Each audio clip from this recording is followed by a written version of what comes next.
Growing. Good community spirit. Actually, it's quite cosmopolitan, actually. It's actually quite a good community area, as far as I'm concerned.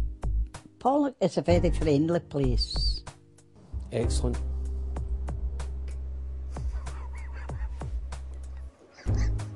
Sorry.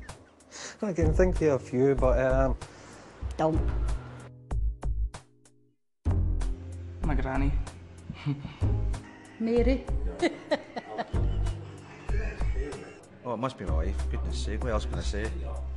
Well, I would have to say the man that I live with, I suppose. My brother, he just stays round the corner from me. All my neighbours, that's it. All my neighbours. There's so many good people that I've met, it'd be very hard to separate any one person and say they were my favourite. My favourite person, well, I think it's probably, I will say, Bill McGinley. He's a local priest, although I'm not a member of his congregation's flock or anything like that. Mick McNeil of Simple Minds. Eddie Reader. Probably my Auntie Rosie. Rosie Kane. William Burrell.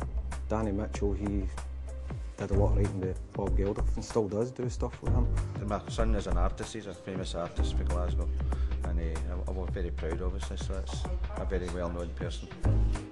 Jimmy McGregor. The housing manager. Mr. Mullaney. Well, there was a chap, Mincy. Well, I certainly know Tommy Sheridan. Probably the most famous person I know is Tommy Sheridan. The tendency for kids to get involved in graffiti and litter. The people who make all the decisions for it. I'm quite happy where I live now. It's just if they don't build houses in front of my view. I would take all the nutters out of the estate and put them elsewhere in an island of their own. The houses. It's inevitable, it's always vandalism. More plants and flowers. Vandalism, I think. I'd like to see more space for a larger community museum. Other rubbishy people, isn't it? I do object to the graffiti that's round about here. The territorialism.